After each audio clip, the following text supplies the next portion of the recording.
Hello bookish friends, welcome back to my channel. My name's Rain. Today we're gonna do a May reading wrap up. I read 20 something books in May, which is crazy. It's a lot of books. And I will say the reason I read so many books was, for one, I reread the Heartstopper series, which I'll get to, 5 books, and I binged them in like a day. And I also went on a hiking trip where all we did was hike and read. So like when we weren't on a hike, which only took like a few hours of the day, my husband and I just posted up by the campfire and like read all day for like a week. So that's why I read so many books. It was a really good reading month, and there's a lot of books that I really loved. There were some that like didn't quite hit, but yeah, let's just go through them. So the first thing I did do was reread the Heartstopper series, which I have beautifully displayed up here because it is just my absolute favorite. I wanted it like front and center on our bookshelf, which this is a new bookshelf, by the way. Yay. Heartstopper's my favorite. Volume 1 or 2 is probably my favorite. Probably volume 2, because that's when the romance starts to progress a little bit more, but every single one is special and beautiful in its own way.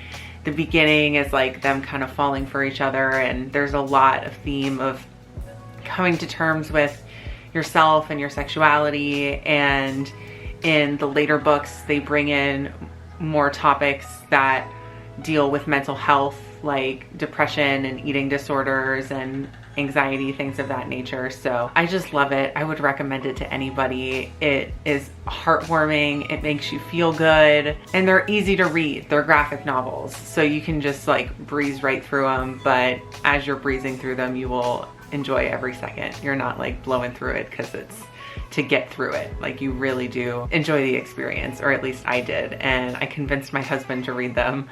He has so many books that he wants to read. Like, he has such a very long TBR. We were on our trip and I was like, please read Heartstopper, and he was like, do you have the first one on your Kindle? And I was like, yes. And he was like, okay. And I like sprinted over to the cabin and brought it to him, and I was like, read this right now. He loves it as much as I do. We came back and we watched the Netflix show, which was surprisingly really good. But anyways, all that to say, love Heartstopper, 5-star series. And that's the first 5 books I read in May. Next, I read 7 Days in June by Tia Williams. I really liked this book. This book is about 2 individuals who had a really rough go when they were younger, and they really leaned on each other at the time. And fast forward, you know, to like present timeline, we kind of go back and forth between like past and present timeline. In the present, their paths are crossing again for these 7 days, and you're discovering like what happened with their relationship, where does their relationship stand now, and like where do we go from here. So I really liked it. It's definitely, I guess you could classify it as a romance. It's definitely more about like the characters' inner lives and dealing with their own trauma and growing as people, more than it is a romance, in my opinion. But I liked it either way. So I gave it 4.25 stars. Next, I read The Teacher by Freida McFadden, and I binged this book in one singular sitting on the camping trip. And I finished it in like a handful of hours. It was really easy to read. It just grips you in the way Freida always grips you, you know, or at least does for me. It's dual POV, which I always love. Freida does that a lot. It was pretty twisted. So the story itself was pretty like messed up. There's a relationship between a teacher and a student that is very inappropriate and disgusting, but it serves the story. There's a lot that unfolds as a result of that, and there's a lot of twists and turns, and I loved it. I just absolutely loved it. I ate it up. I wouldn't say it's quite on the level of The Housemaid or Never Lie, which is probably my favorite Freida McFadden book, but I gave it 4.75 stars. So it's like nearly there. I really enjoyed it. Next, I read Dark Matter by Blake Crouch. This is a sci-fi thriller book, And I also really loved this. I lucked out with the books that I took on this camping trip because a lot of them were really hitting. It was great. It's about this man who is abducted, and this all happens in chapter 1, so I'm not like, this isn't spoilers, and I'm fairly certain all of this is in the synopsis of the book. This man is abducted. He has a loving wife, loving kid, and he enjoys the life that he has. He was a scientist and kind of put his career on the back burner to grow his family and prioritize his family.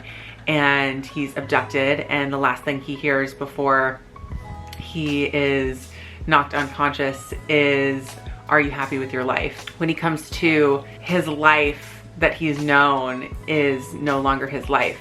He was never married to his wife. He doesn't have a kid, and everything in his world is different. So the story is about him discovering where he is, why is he there, what happened, and it's really, really fun. It's a wild ride. I would definitely recommend it. I gave it 4.5 stars. Okay, so then I read, because, okay, let me preface this. I'm not proud of this read. I have been experimenting with fasting here and there, and I've noticed that it does make me feel really good, and so I've been doing it just kind of like I said, like here and there. So I saw the title of this book and I was like, that sounds interesting. So I read Intuitive Fasting, the flexible 4-week intermittent fasting plan to recharge your metabolism and renew your health. I barely finished this book. This book was brutal to get through. It's by Will Cole. And I didn't realize this until after the fact, but Miss Gwyneth Paltrow herself was a contributor to this book, and had I known that, I would have never picked it up. They really pushed keto. It was a lot of pseudoscience. It was terrible. I hated it. I wouldn't recommend it to anybody. 1 star. Then another one that super didn't hit, another nonfiction, Dopamine Nation, Finding Balance in the Age of Indulgence by Anna Limbeck. This book was frustrating. It was very strange and kind of holier than thou in an odd way, because it's such a great topic that I feel like so much could have been said. I thought it was going to be more science-backed. Instead, it was more narrative-based, and it was in a way that I didn't enjoy. And the author seemed to imply that nearly everything was or could be an addiction. Not even could be, but that like we were addicted to everything. And it was really far-fetched, and it was quite a stretch in my opinion, and I gave it 1 star. Next, I read my first Ali Hazelwood book. I read Love Theoretically, and I gave it 4.5 stars. I really liked it. I really enjoyed the humor. I know that Ali Hazelwood is famous for writing books about women in STEM, so that was a first, and I really liked it. Not much to say other than I would definitely recommend it to anyone seeking a nice fluffy romance, and yeah, 4.5 stars. Next, I read A Court of Frost and Starlight by Sarah J. Maas. This book was, I read this book in a night, and it just was so boring. Like, it really just bored me to tears. I didn't enjoy it. I didn't like it. It was mostly them just hanging out and shopping for Christmas presents for each other, or like winter solstice presents for each other. And, you know, we got some backstory and some insight into some other characters' POVs, and that was cool, I guess, but I didn't feel like I needed it. I didn't feel like it really added anything to the universe. So I wouldn't recommend this book. I gave it 2.5 stars. I didn't like hate it. It wasn't terrible. It wasn't an abomination by any means, but it just wasn't very like fun to read, and there wasn't a lot to it. So that's how I felt about A Court of Frost and Starlight. Next, I read The Silent Patient by Alex Michaelides. I hope that's how you say it. I'm so sorry if it's not. This book was thrilling. It's a thriller, and it definitely lived up to that. It was fun and definitely had me turning the pages quickly. to find out what happened. And it's about this woman who kills her husband, or like we assume that she killed her husband, and she goes totally silent and basically just never speaks again. And then we follow this psychiatrist that is coming into the ward where she is and is trying to work with her very closely and hopefully get her to speak and like tell her story. There were a lot of twists and turns. It was a really nice ending. It was an unexpected ending and I liked it a lot. I gave it 4.5 stars. Next, I read Remarkably Bright Creatures by Shelby Van Pelt. I wanted to like this book so bad. I really, really did. I wanted to like it going into it, and as I was reading it, I was just thinking, I wish I was liking this more, but I just wasn't, and I just didn't. And I was bored. I was bored. And you know what I honestly think it is this is more like literary fiction.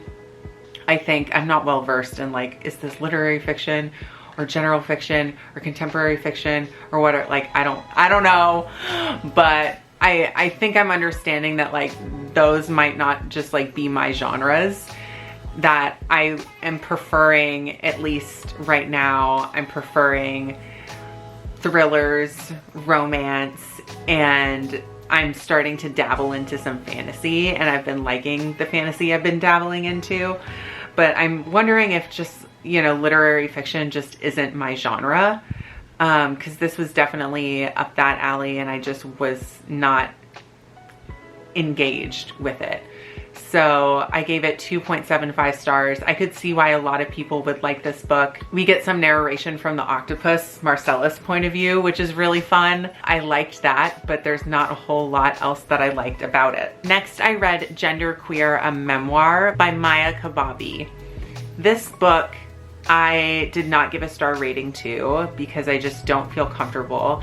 It's a graphic memoir, and it's about growing up non-binary and genderqueer and the experience of coming to terms with yourself, trying to discover who you are, discover who you're not.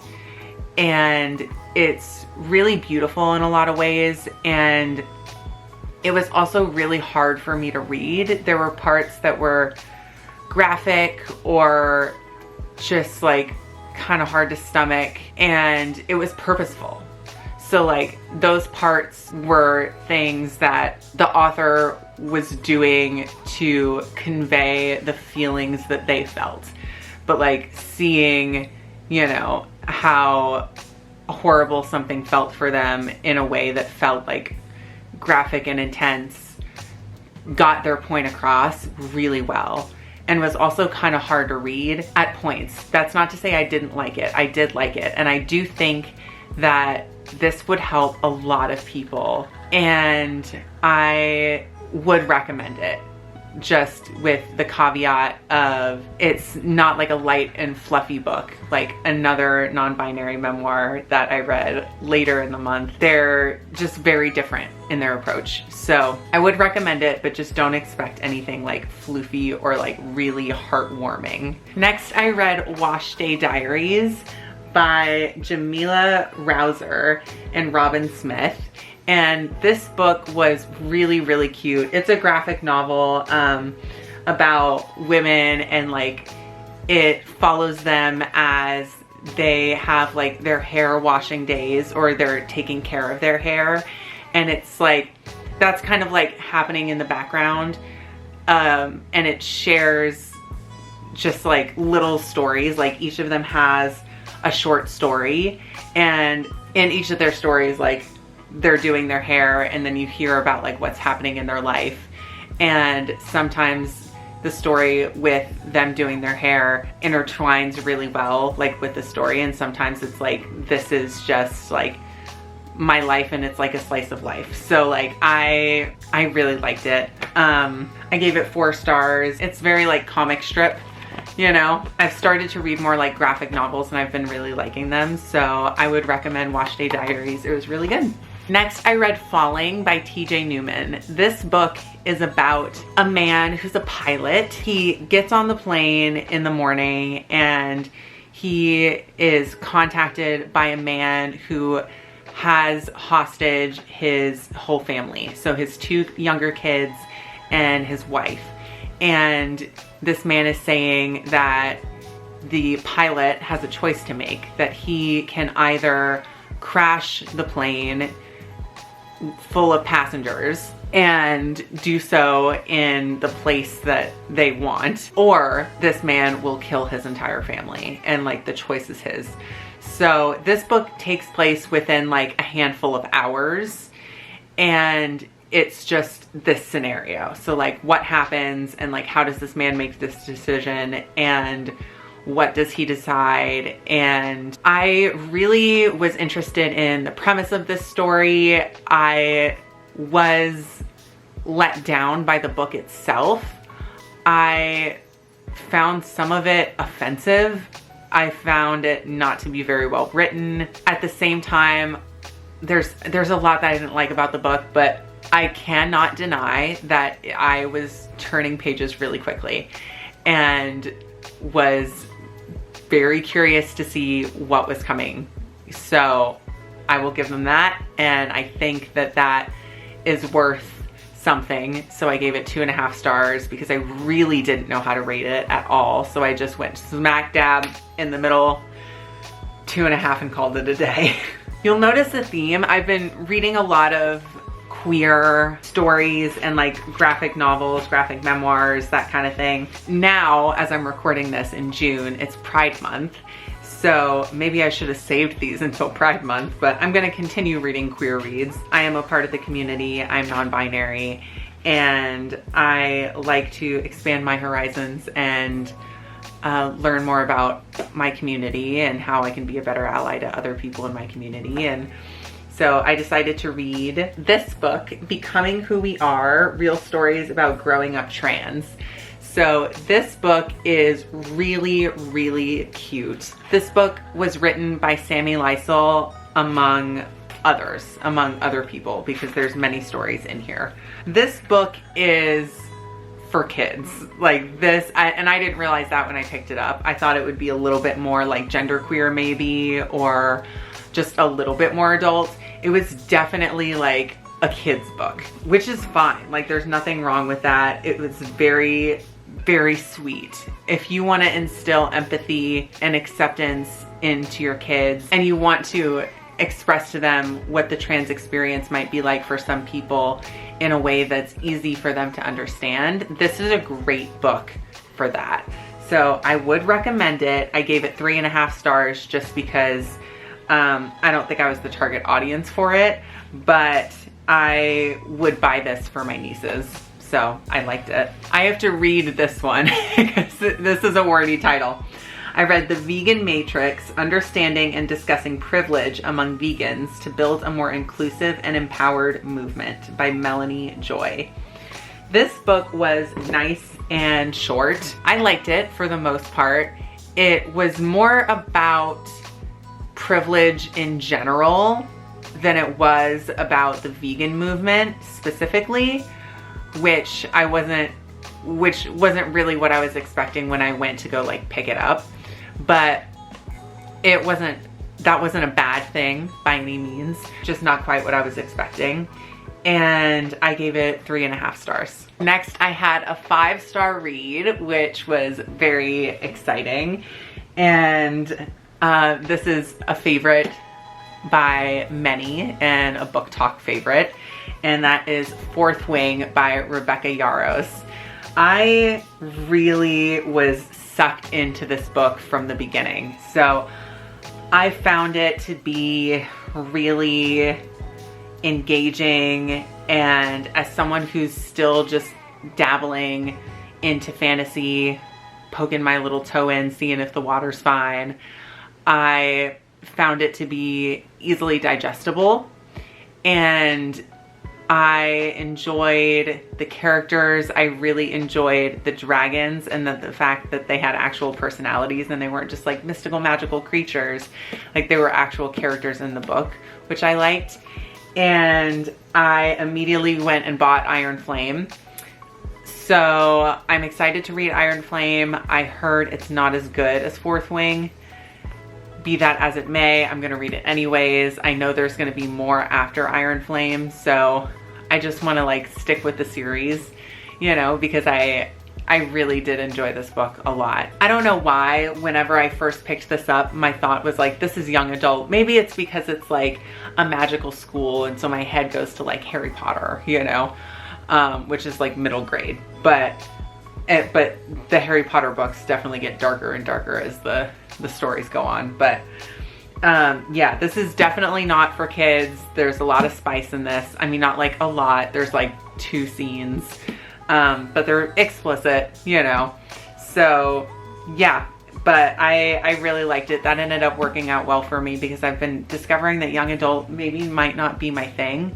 Fourth Wing, loved it, 5 stars. Next, I read Legends and Lattes by Travis Baldree. I loved this book so freaking much. I really did. It's a cozy fantasy book. This book is fantasy, but there's like no world building. It's as if you could take these mystical magical creatures and pluck them and put them right into like everyday scenarios that like we might have. Like that's what this book was, and I loved every second of it.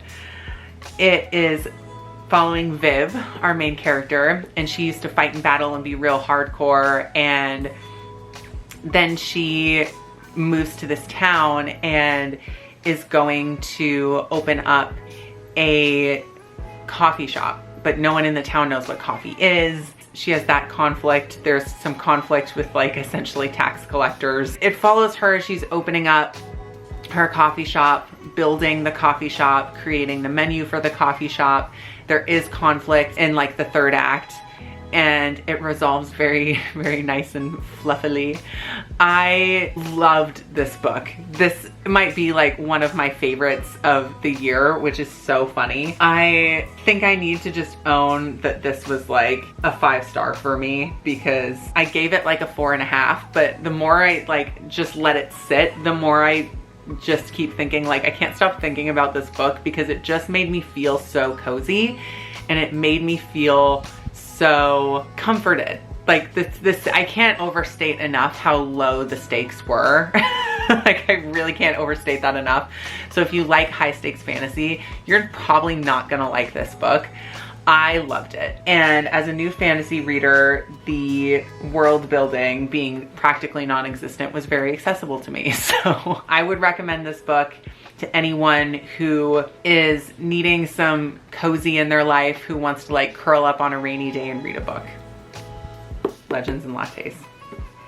Gotcha. Next, I read Funny Story by Emily Henry, and this book was funny, charming, lighthearted, but also had characters that felt like real people. I love Emily Henry's writing. Book Lovers was the first romance book I ever read, and I fell in love with it. I fell in love with her writing, and this one is right up there with Book Lovers for me. And I still haven't read Beach Read. That's next on my list. I gave it 5 stars. It's about a woman who is engaged, and her fiance goes to his bachelorette party, comes home from the party and says, I'm in love with my childhood best friend. We're running off together. Oh, and by the way, when we come back from this magical vacation we're going on together right now, you need to be out of here because we're moving in to, or she's moving into this house, and by the way, it's my house, not our house, and like you have to leave. So she ends up moving in with a man named Miles, and Miles is the boyfriend of the childhood best friend that her fiance ran off with. So like we got these two couples, these two run off together. Now these two are rooming together. They're grieving, they're trying to get back at their previous partners. There's like fake dating involved, and just a really lovely love story. So I was a big fan, and 5 stars for Funny Story for me. This is the other non-binary graphic memoir that I read this month, and it is Homebody by Theo Parrish.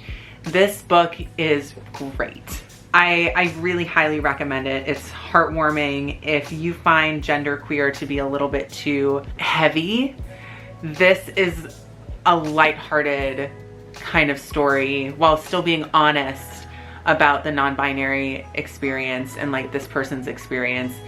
It's honest, but it's wholesome and heartwarming. So I really like it. It's warm and gentle, and I am a big fan. So like I said, it's a graphic memoir, really easy to read in one sitting, and I would even recommend this for kids for sure. So Homebody was a 4.5 star for me. Then I read Maybe You Should Talk to Someone by Lori Gottlieb. So sorry. This book is about a therapist who goes through a breakup and needs her own therapist. It's just about her experience being in the field as well as receiving care as a patient. There's so many stories and things that the therapist reflects on from her own experience and her processing her breakup, getting to learn more about herself through the process of herself being in therapy. I liked it a lot. I gave it 4.25 stars. Next and last for the month of May, I read Divine Rivals by Rebecca Ross. And this book is, you know, my, I don't know, 3rd, 4th, 5th fantasy book of all time. And I was a fan. It was young adult, which is not typically my thing, but I did find that maybe because it's young adult and fantasy, it's a little bit easier for me to understand because I have a hard time understanding the world building when it comes to fantasy a lot of the time.